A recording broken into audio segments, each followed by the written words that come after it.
Bonjour à tous, j'espère que vous allez bien. Nous, on va très bien. Ça va mon mini?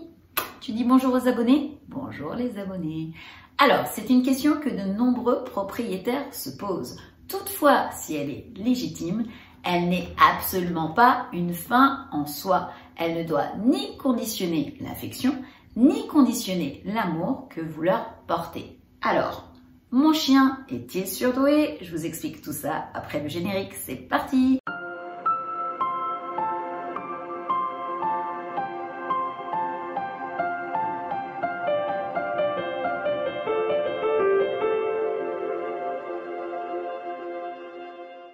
Avant de poursuivre cette vidéo, Titou et moi, on voudrait remercier toutes les personnes qui sont abonnées à notre chaîne et qui nous suivent de façon assidue. Merci beaucoup pour votre confiance et pour votre fidélité. Pour les personnes qui ne sont pas encore abonnées, eh bien écoutez, n'hésitez pas à le faire. N'hésitez pas également à nous mettre des beaux pouces bleus pour nous encourager, Titou et moi. Et n'hésitez pas aussi à activer la petite cloche pour ne louper aucune vidéo. On continue. Mon chien est-il surdoué? S'ils ne peuvent ni lire ni écrire pour passer des tests classiques, les chiens peuvent en revanche être évalués sur leurs actes et leur manière de trouver des solutions à des problèmes qui leur sont posés. Plusieurs travaux sur l'intelligence de nos amis à quatre pattes ont été menés, mais ceux considérés comme une référence aujourd'hui sont les recherches du professeur Stanley Coren. On peut se baser sur sa méthode pour savoir si nos chiens jouissent de facultés d'analyse et d'adaptation particulières. Toutefois, cela ne doit pas virer à l'obsession. Tous les chiens sont dotés d'une intelligence, mais certains sont plus doués dans des domaines bien définis, tandis que d'autres demandent plus de temps à apprendre. Comme on le verra au fil de cette vidéo, les prédispositions que possèdent les chiens ne suffisent pas. Nos toutous doivent être stimulés régulièrement et de façon variée pour exprimer leurs capacités. Les différents types d'intelligence.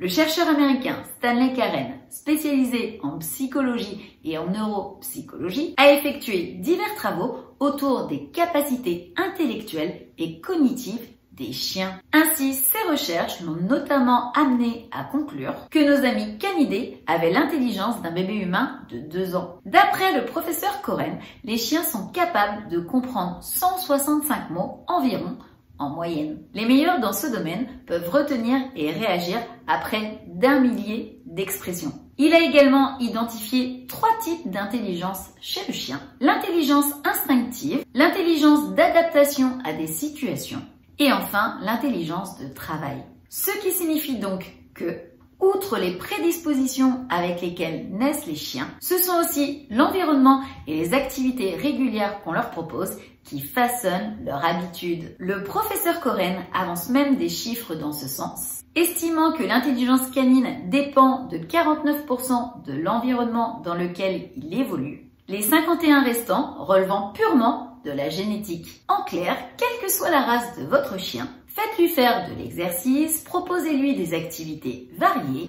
apprenez-lui régulièrement de nouvelles choses et vous développerez son intelligence. Intelligence canine, des races mieux nanties? Puisque le sujet des races a été évoqué, il est indéniable que celle-ci joue un rôle important, mais pas déterminant, dans l'intelligence des chiens, de par le patrimoine génétique que chacune apporte. Certaines variétés canines ont notamment plus de facilité à apprendre et à analyser les situations. Là encore, nous nous référons aux travaux du professeur Coren, qui a mis au point tout un protocole de tests et d'évaluation pour aboutir à un classement par race des chiens les plus intelligents. À la tête de ce dernier se place le Border Collie. Ce chien de berger originaire de Grande-Bretagne cumule les qualités excellent protecteur, agile, travailleur, enthousiaste. Il n'y a qu'à le voir à l'œuvre lorsqu'il rassemble les troupeaux ou lors des concours d'agilité ou d'obéissance pour s'en rendre compte. Il est talonné au classement par le caniche, le berger allemand, le golden retriever et le doberman. Les bergers de Shetland, labrador retriever, épagnol papillon, rottweiler et bouvier australien complètent ce top 10 des chiens les plus intelligents évalué par Stanley Coren. Comment évaluer l'intelligence de son chien? Et donc, comment savoir que son chien possède une intelligence supérieure à la moyenne? Tout simplement en le soumettant à des tests où il doit déployer ses aptitudes analytiques et d'adaptation. Par exemple, cachez une friandise ou son jouet préféré quelque part et voyez à quelle vitesse il les retrouve.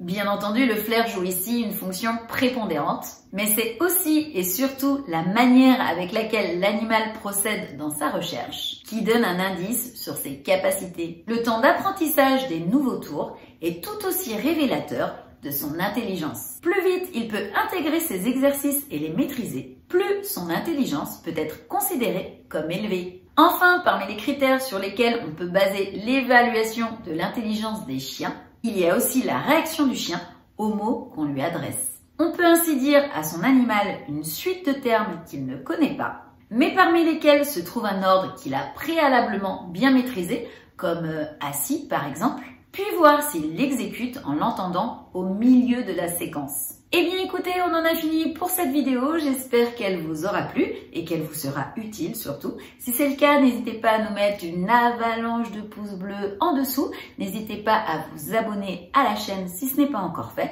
et à activer la petite cloche pour ne louper aucune vidéo. On fait 2 vidéos par semaine, Titou et moi. Sur ce, on vous fait des gros bisous, passez de bonnes fêtes, protégez-vous du Covid et du froid. Et puis on vous dit à très vite pour une prochaine vidéo. Bisous, bye bye!